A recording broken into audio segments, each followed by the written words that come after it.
Open ಮಾಡಿದ್ದೀರಾ. ಅದರ ಮುಖ್ಯ ಉದ್ದೇಶ ಏನು? ನಮ್ಮ ಏನು ಈ ಸಂಘಟನೆ ಮುಖ್ಯ ಉದ್ದೇಶ ಏನಂದರೆ, ಸುಮಾರು ರೈತರಾಗಿರ್ಬೋದು ಮತ್ತು ಏಜ್ ಆಗಿರೋರು ಏನು ಕಾನೂನುಬದ್ಧವಾಗಿ ಆಧಾರ್ ಕಾರ್ಡು, ರೇಷನ್ ಕಾರ್ಡ್ಸು ಏನನ್ನ ತೊಂದರೆ ಇದೆ ಇದು ಒಂದು ಸ್ಥಳ ಅಂತ ಒಂದು ಆಫೀಸನ್ನು ಮಾಡಿರೋ ಒಂದೇ ಉದ್ದೇಶ ಏನಂದರೆ, ಅಲ್ಲಿ ಇಲ್ಲಿ ಓಡಾಡಿಕೊಂಡು ಮಾಡೋಕ್ಕೆ ಕಷ್ಟ ಆದರೆ ದಯವಿಟ್ಟು ಆಫೀಸ್ಗೆ ಬಂದರೆ ಅವ್ರಿಗೆ ಏನು ಬೇಕೋ ಅನುಕೂಲವಾಗಿ ನಾವು ಮಾಡ್ಕೊಳ್ಳೋಕ್ಕೂ ನಾವು ರೆಡಿ ಇದ್ದೀವಿ. ಮತ್ತು ಯಾವುದೇ ಥರ ಸಮಸ್ಯೆ ಇದ್ರೇನು ಬಡವರು ಮಕ್ಕಳು ಓದೋಕ್ಕಾಗಲ್ಲ, ಮತ್ತು ಅವ್ರನ್ನ ಸ್ಕೂಲಲ್ಲಿ ಫೀಸ್ ಕಟ್ಟೋಕ್ಕಾಗಲ್ಲ, ಮತ್ತು ಏನೇ ಒಂದು ಕುಂದುಕೊರತೆಗೆ ಏನೇ ಇದ್ದೇನೋ ನಮ್ಮ ಅಖಿಲ ಕರ್ನಾಟಕ ಪವರ್ ಸ್ಟಾರ್ ಪವನ್ ಕಲ್ಯಾಣ ಸೇವಾ ಸಂಘ ಅಂತ ಏನು ಮಾಡಿ ಒಂದು ಕಚೇರಿನ ನಿರ್ಮಾಣಿಸಿದ್ದೀವಿ. ಆ ಕಚೇರಿಗೆ ಬಂದು ಅವ್ರ ಕಷ್ಟ ಸುಖ ಏನೇ ಇದ್ರೇನು ಹೇಳ್ಕೊಂಡ್ರೇನು ನಮ್ಮ ಕೈಯಲ್ಲಾಗಿದ್ದು ನಮ್ಮ ಸುಬ್ರಹ್ಮಣ್ಯ ಸರ್ ಅಧ್ಯಕ್ಷರಲ್ಲಿ, ಉಪಾಧ್ಯಕ್ಷ ಮಂಜಣ್ಣ, ಎಲ್ಲರೂ ಟೋಟಲ್ ಅವ್ರ ಕಾನೂನು ಪ್ರಕಾರ ಏನೇ ತೊಂದರೆ ಮಾಡ್ಕೊಡ್ತೀವಿ. ಮತ್ತು ಕಷ್ಟ ಸುಖ ಏನೇ ಬಂದ್ರೇನು ನಾವು ನಿಮ್ಮ ಜೊತೆ ಇರ್ತೀವಿ. ನಮ್ಮ ತಾಲೂಕು ಅಧ್ಯಕ್ಷರಿಗೆ ಒಂದು ಮಾತು ಕೊಡ್ತಾ ಇದ್ದೀನಿ, ಇಲ್ಲಿರೋ ಬಡವ್ರಿಗೆ ಯಾರೇ ಕಷ್ಟಕ್ಕೆ ಬಂದ್ರೇನು ನಿಮ್ಮ ಕೈಯಲ್ಲಾಗಿದ್ದು ನೀವು ಸಹಾಯ ಮಾಡಿ, ಏನೇ ಬಂದ್ರೇನು ಇಲ್ಲ ಅಂತ ಮಾತ್ರ ಹೇಳಕ್ ಹೋಗ್ಬೇಕು. ಇದು ನನ್ನ ಆಸೆ. ಅಂದರೆ ಯಾವುದೇ ಕುಂದುಕೊರತೆಗೆ ಇಲ್ಲಿ ಕಚೇರಿಯಲ್ಲಿ ಬಂದು ಸಂಪರ್ಕಿಸ್ಬೋದು. ವಿಳಾಸ ನಂಗೆ ಇದೆ ಸೇಮ್ ಆಫೀಸ್ ನಂಗ್ಲಿಯಲ್ಲಿ. ಅಖಿಲ ಕರ್ನಾಟಕ ಪವರ್ ಸ್ಟಾರ್ ಪವನ್ ಕಲ್ಯಾಣ ಸಂಘ ಏನಿದೆಯೋ ಅದು ಒಂದು ಸಂಘಟನೆ ಏನಕ್ಕೆ ತಾಲೂಕು ವೈಸ್ ಮಾಡ್ತಾ ಇದ್ದೀನಿ ಅಂದರೆ, ಒಂದು ಜಿಲ್ಲಾಧ್ಯಕ್ಷನಾಗಿ ಎಲ್ಲ ತಾಲೂಕಲ್ಲೂ ಬರುತ್ತೆ. ಬಂಗಾರಪೇಟೆ, ಶ್ರೀನಿವಾಸಪುರ, ಕೆಜಾಪುರ, ಮಾಲೂರು, ಕೋಲಾರ ಎಲ್ಲರೂ ಬರ್ತಾರೆ. ಉದ್ದೇಶ ಇಷ್ಟೇ, ಎಲ್ಲರೂ ಹೋಗಿ ಮಾಡಿಸ್ಕೊಳ್ಳೋಕ್ಕೆ ಬಡವರಿಗೆ ಅಂತ ನಾವು ಸಹಾಯ ಮಾಡೋಕ್ಕೆ ಬಂದಿರೋದು, ಸಂಘಟನೆ ಮಾಡಕ್ಕೆ ಬಂದಿದ್ದೀವಿ ಹೊರತು ರಾಜಕೀಯ ಮಾಡೋಕ್ಕಂತೂ ಬಂದಿಲ್ಲ. ಪದೇ ಪದೇ ಹೇಳ್ತಾ ಇದ್ದೀವಿ. ಜನಸೇನಾ ಅನ್ನೋ ಒಂದು ಕಾನ್ಸೆಪ್ಟ್ ಎಲ್ಲರೂ ಜನಸೇನಾ ಪಾರ್ಟಿ ಅಂತಾರೆ, ನಾವು ಮಾಡ್ತಾರೆ ಜನಸೇನೆ. ಅಂದರೆ ಜನಸೇನಾ ಅಂದರೆ ಜನಗಳಿಗೆ ಸೇವೆ ಮಾಡಬೇಕು ಅಂತ ಒಂದು ಕಚೇರಿ ಮಾಡಿ ಜನಗಳಿಗೋಸ್ಕರ ನಾವು ಒಬ್ಬ ಅಧ್ಯಕ್ಷಗಳನ್ನ, ಉಪಾಧ್ಯಕ್ಷರನ್ನ ಇಟ್ಕೊಂಡು, ದೊಡ್ಡವರು ಹಿರಿಯರು ಎಲ್ಲರನ್ನೂ ಇಟ್ಕೊಂಡು ಅವ್ರ ಕುಂದುಕೊರತೆಗಳು ಏನೇ ಇದ್ದೇನೋ ನಾವು ಮಾಡೋಕ್ಕೆ ನಾವು ಸಿದ್ಧವಾಗಿದ್ದೀವಿ. ಏನೇ ಇದ್ದೇನೋ ಕಚೇರಿಗೆ ಬಂದು ನಮಗೆ ಕೊಡಬೇಕು. ಯಾಕಂದರೆ ಫೋನಲ್ಲಿ ಹೇಳ್ತಾರೆ ನಂಗೆ ಅದು ಪ್ರಾಬ್ಲಮ್ ಇದು ಪ್ರಾಬ್ಲಮ್, ಫೋನ್ ಅವೆಲ್ಲ ನಡೆಯಲ್ಲ. ಅವ್ರದ್ದು ಏನಿದೆ ಡಾಕ್ಯುಮೆಂಟ್ಸ್ ಕೊಡಲಿ, ಅವ್ರಿಗೆ ಸಾಲ್ವ್ ಮಾಡ್ಕೊಳ್ಳೋ ಜವಾಬ್ದಾರಿ ನಮ್ಮದು, ನಮ್ಮ ಅಧ್ಯಕ್ಷರದು, ಉಪಾಧ್ಯಕ್ಷರು ನಮ್ದು ಇರುತ್ತೆ. ವಿಶೇಷವಾಗಿ ಮುಳಬಾಲ್ ಕೇಂದ್ರ ಸ್ಥಾನದಲ್ಲಿ ಮಾಡಿ ತಾಲೂಕು ಅಂದ್ರೆ ನಾವೆಲ್ಲ ತಾಲೂಕು ಹೋಗಿ ಮುಳಬಾಲ್ ತಾಲೂಕು ಇದ್ದಂಗೆ. ಏನಕ್ಕೆ ಇಲ್ಲಿ ನಾವು ಆಫೀಸ್ ಮಾಡಿದೀವಿ ಅಂದ್ರೆ, ಇದು ಗಡಿಭಾಗ, ನಂಗೆ ಬಂದು ಗಡಿಭಾಗ. ಇಲ್ಲಿಂದ ಮಿನಿಮಮ್ ಮುಳಬಾಲ್ ತಾಲೂಕು ಆಫೀಸ್ಗೆ ಹೋಗ್ಬೇಕಂದ್ರೆ 15-20 ಕಿಲೋಮೀಟರ್ ಬೇಕಾಗುತ್ತೆ. ಸೊ ಬಡ ಸಾಮಾನ್ಯರು ಹೋಗೋಕ್ಕಾಗಲ್ಲ. ಸೊ ಇಲ್ಲಿ ಬಂದು ನಮ್ಮ ನಮ್ಮ ಆಫೀಸಲ್ಲಿ ಕೊಡ್ತಾರೆ, ನಾವು ಬಂದು ಮಾಡ್ಕೊಂಡ್ಬಂದು ಕೊಡ್ತೀವಿ. ಈ ಉದ್ದೇಶ ಇಟ್ಕೊಂಡು ದೂರ ಹೋಗೋದು ಬಡವರಿಗೆಲ್ಲ ನಾವು ಕಷ್ಟ ಆಗುತ್ತೆ. ನಾವೇ ಎಲ್ಲ ಮಾಡಿಸ್ಕೊಂಡ್ಬಂದು ನಮ್ಮ ಆಫೀಸಲ್ಲಿ ಅವ್ರ ಪ್ರಾಬ್ಲಮ್ನ ಸಾಲ್ವ್ ಮಾಡ್ತೀವಿ. ಅಂದರೆ ಮುಂದಿನ ದಿನಗಳಲ್ಲಿ ನಗರದಲ್ಲೂ ಓಪನ್ ಮಾಡ್ತೀರಾ? ನಗರ ಕಚೇರಿ ಅಂದ್ರೆ ಸಿಟಿಯಲ್ಲಿ ಯಾರು ಇರ್ತಾರೋ ಅವ್ರಿಗೂ ನಾವು ಸಹಾಯ ಮಾಡ್ತೀವಿ. ಇಲ್ಲಿ ಗಡಿಭಾಗ ಅಂತ ಒಂದು ಕಾರಣ ಏನಿದೆಯೋ, ಸುಮಾರು ಜನ ಇಲ್ಲಿಂದ ಹೋಗೋಕ್ಕೆ ಬರೋಕ್ಕೆ ತುಂಬಾ ಕಷ್ಟ ಇದೆ. ಆ ಕಷ್ಟ ನಾವು ಕೊಡ್ತೀರಾ ನಮ್ಮ ಆಫೀಸಲ್ಲಿ ಕರ್ಸ್ಕೊಂಡು ನಮ್ಗೆ ಏನು ಬೇಕೋ ಅವ್ರನ್ನ ಆಧಾರ್ ಕಾರ್ಡ್ ಇದೆ. ಸುಮಾರು ಜನಗಳು ಗೊತ್ತಾಗಲ್ಲ ಪಾಪ, ನಾವು ಮನವರಿಕೆ ಮಾಡಿ ಮಾಡ್ತೀವಿ. ಮತ್ತೆ ಇನ್ನೊಂದಿದೆ, ಜನಗಳಿಗೆ ನಾವು ವೋಟ್ ಹಾಕ್ತಾ ಇದ್ದೀವಿ, ಗೆಲ್ಸ್ಕೊಂತಾರೆ, ರಾಜಕೀಯ ಬರ್ತಾರೆ, ಹೋಗ್ತಾರೆ ಅನ್ನೋದಕ್ಕನ್ನ ನಾವು ಏನಕ್ಕೆ ವೋಟ್ ಹಾಕ್ತಾ ಇದ್ದೀವಿ ಅಂತ ಮನವರಿಕೆ ಮಾಡೋ ಒಂದು ಪ್ರೋಗ್ರಾಮ್ ಮಾಡ್ತಾ ಇದ್ದೀವಿ. ಅತಿ ಶೀಘ್ರದಲ್ಲಿ ಅದೊಂದು ಪ್ರೋಗ್ರಾಮ್ ಇದೆ. ಪಂಚಾಯತ್ನಲ್ಲೇ ವರ್ಷಕ್ಕೆ ಇಷ್ಟೊಂದು ಅಮೌಂಟ್ ಬರುತ್ತೆ ಪಂಚಾಯತಿಗೆ. ಏನಕ್ಕೆ ದುಡ್ಡು ಖರ್ಚು ಮಾಡ್ತಂತ ಯಾರು ಹೇಳಲ್ಲ. ಅದಕ್ಕೆ ಪ್ರತಿ ಸಾಮಾನ್ಯರಿಗೂ ಒಂದು ಅಧಿಕಾರ ಇದೆ, ಕೇಳೋ ರೈಟ್ಸ್ ಇದೆ. ಅದು ಯಾರು ಕೇಳ್ತಾ ಇಲ್ಲ. ಅದು ಕೇಳಿ ಅಂತ ನಾವು ಒಂದು ಅವ್ರ ಹಿಂದೆ ನಾವು ಇರ್ತೀವಿ, ನಾವು ಕೇಳಿಸ್ತೀವಿ. ಅದನ್ನ ಏನು ತಪ್ಪು ಕಾನೂನು ಕ್ರಮ ಏನಿದೆಯೋ ಕೈಗೊಳ್ಳಕ್ಕೆ ರೆಡಿ ಇದೀವಿ. ಜನಗಳ ಚೇಂಜ್ ಆಗಬೇಕು. ಎಲ್ಲರೂ ಹೇಳ್ತಾರೆ 100 ಕೋಟಿ ಎತ್ಕೊಂಡ್ಬಂದ್ರೆ ಮುಳಬಾಲಲ್ಲಿ MLA ಆಗ್ತಾರೆ, ಇದು ನಿಜ. ಅಂದ್ರೆ ಇಲ್ಲಿರೋ ಜನ ಬಂದು ಕುರಿಗಳು ಅಂತ ಒಂದು ಹೇಳ್ತಾರೆ. ಕುರಿಗಳೆಲ್ಲ ಸಿಂಹಗಳು ಮಾಡೋ ಕೆಪಾಸಿಟಿ ನಮಗಿದೆ, ನಾವು ಮಾಡ್ತೀವಿ. ಒಬ್ಬ ಕುರಿನ ಸಿಂಹ ಮಾಡೋ ಕೆಪಾಸಿಟಿ ಇದೆ. ಸುಮಾರು ಜನ ದುಡ್ಡಿದ್ರೆ ಗೆದ್ಕೊಂತಿದ್ರೆ ಕೆಲವರು ಬರಲಿ, ತಕ್ಕ ಉತ್ತರ ನಾವು ಕೊಡ್ತೀವಿ. ಅಂದರೆ ಮುಂದಿನ ದಿನಗಳಲ್ಲಿ ನಾವು ನೋಡೋಣ. ರಾಜಕೀಯ ಉದ್ದೇಶ ಅಂತ ಹೇಳಕ್ಕಾಗಲ್ಲ.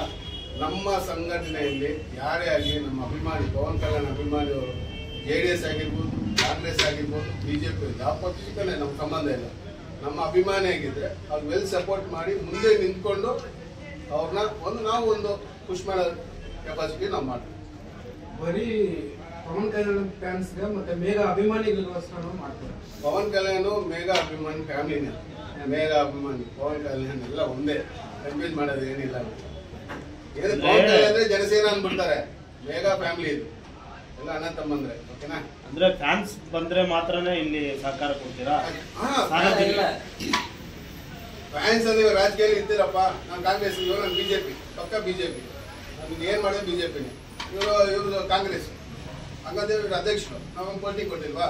ಸಿಂಪಲ್ ಆಗಿ. ಆದ್ರೆ ಪಕ್ಷ ಪಕ್ಕಕ್ಕೆ ಬಿಡಿ, ಕರ್ನಾಟಕ ಸರ್ಕಾರ ಅನ್ನೋದು ಒಂದೇ ಇರೋದು. ಕರೆಕ್ಟ್ ಅಲ್ವಾ? ಬಿಜೆಪಿ ಆಗಿರ್ಬೋದು, ಕಾಂಗ್ರೆಸ್ ಆಗಿರ್ಬೋದು, JDS ಇರ್ಬೋದು. ಸರ್ಕಾರ ಫಂಡ್ಸ್ ಮಾಮೂಲಿ ಯಾವ ಸರ್ಕಾರ ಇದ್ರೆ ಬಂದೇ ಬರುತ್ತಲ್ವಾ? ಬರುತ್ತಾ ಇಲ್ವಾ? ಪಂಚಾಯತ್ ಲೆವೆಲ್ ಬಂದೇ ಬರುತ್ತಲ್ವಾ?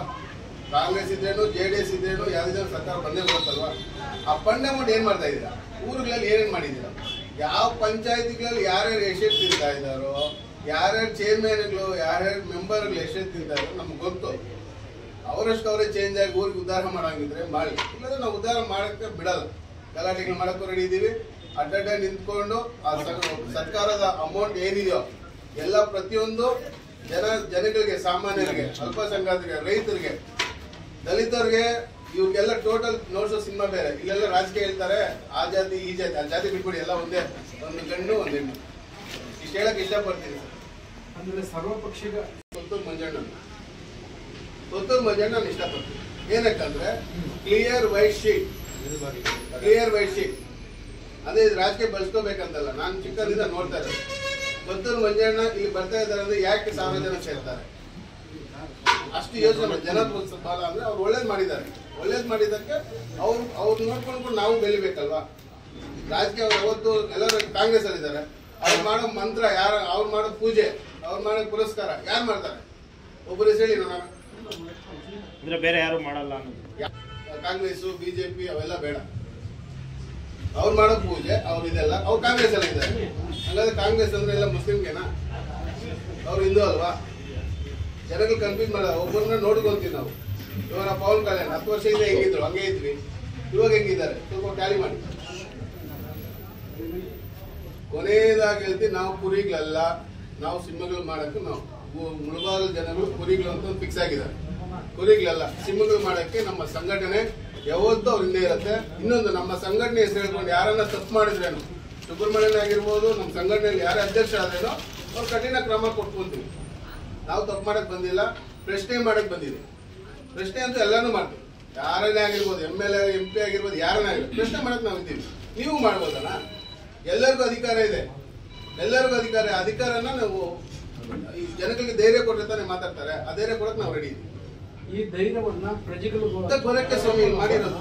ಇವಾಗ ಮುಂದಕ್ಕೆ ಬರಕ್ಕೆ ತಾನೆ ಪ್ರಜೆಗಳು ಧೈರ್ಯ ತುಂಬಿಸಕ್ಕೆ ಅಧ್ಯಕ್ಷರು ಮಾಡ್ತಾ ಒಂದು ಕಚೇರಿಗಳು ಮಾಡ್ತಾ ಇರೋದು. ಏನಕ್ಕಂದ್ರೆ ನಾವಿದ್ದೀವಿ ಅಂತ ಒಂದು ಧೈರ್ಯ ಕೊಡಕ್ಕೆ ನಾವು ಬಂದಿರೋದು. ಬರೀ ತರ ನಿಮ್ಗೆ ಇಷ್ಟ ಇದ್ರೆ ಹಾಕಿ. ಇಷ್ಟ ನಮ್ಗೆ ನನ್ನ ಉದ್ದೇಶ ಒಂದೇ, ನಾವು ಮಾಡಿರೋದನ್ನ ಹೇಳ್ಕೊಳಲ್ಲ, ಮಾಡಿ ನೋಡಿಸ್ತೀವಿ. ಅದನ್ನ ಯಾರತ್ರ ಕಲ್ತ್ಕೊಂಡ್ರೆ ನಾವು ಕೊತ್ತೂರು ಮಂಜಣ್ಣ ಹತ್ರ ಕಲ್ತಿದ್ವಿ. ಮಾಡಿರೋದನ್ನ ಅವ್ರು ಹೇಳ್ಕೊಂಡ್ರೆ ಅವರೆಲ್ಲೋ ಇರ್ಬೋದು, ಮಾಡಿರೋದೆಲ್ಲ ಹೇಳಿಲ್ಲ. ಇದು ಅವ್ರು ನೋಡಿ ಅದೊಂದು ಕಲ್ತಿದೀವಿ ನಾವು. ಮಾಡಿರೋದನ್ನ ಹೇಳ್ಕೋಬಾರ್ದು, ಅನ್ನ ಹಾಕಿರೋರ್ಗೆ ಮೋಸ ಮಾಡಿ, ಇಷ್ಟನ್ನ ಕಲ್ತಿದ್ವಿ. ಜೈ ಕರ್ನಾಟಕ.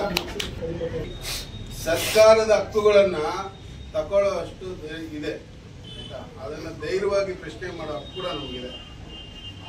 ಆ ಹಕ್ಕನ್ನ ನಾವು ಲಂಚದ ಮುಖಾಂತರ ಯಾರೇ ಮಾಡಿರ್ಲಿ, ಲಂಚದ ಮುಖಾಂತರ ಮಾತ್ರ ನಾವು ಒಪ್ಪಲ್ಲ. ನಿಮ್ಗೆ ಗೊತ್ತಿರ್ತದೆ ಆಲ್ಮೋಸ್ಟ್ ಇವಾಗ ಯಾವ್ದೋ ಒಂದು ಕೆಲಸ ಮಾಡ್ಬೇಕಂದ್ರೂ ಟೇಬಲ್ ಕೈ ಇಲ್ದಿರ ಏನು ಆಗಲ್ಲ ಎಲ್ಲ ಸರ್. ಆತರ ಅವ್ರ ವಿರುದ್ಧ ಮುಖ್ಯವಾಗಿ ನಮ್ಮ ಸಂಘಟನೆ ಆತರ ಒಂದು ಘಟನೆಗಳ ವಿರುದ್ಧವಾಗಿ ನಾವು ನಿಂತ್ಕೋತೀರಿ. ಇನ್ ಕೇಸ್ ಆತರ ಎಕ್ಸ್ಪೀರಿಯನ್ಸ್ ಏನಾದ್ರು ಬಡವರಿಗೆ ಆತರ ಇದ್ರೆ ಆಗಿದ್ರೆ ನಮ್ಮ ಸಂಘಟನೆಯನ್ನು ಕಾಂಟ್ಯಾಕ್ಟ್ ಮಾಡ್ಬೋದು. ನಾವು ಅವ್ರ ಬೆನ್ನಿಗೆ ನಿಲ್ತೀವಿ. ಅವರಿಗೆ ನಿಷ್ಠಾವಂತವಾಗಿ ಕೆಲಸ ಆಗುವಂತ ಕೆಲಸ ನಾವು ಮಾಡ್ಕೋಬಾರ್ದು ಅನ್ನೋದೇ ನಮ್ಮ ಒಂದು ಧ್ಯೇಯ.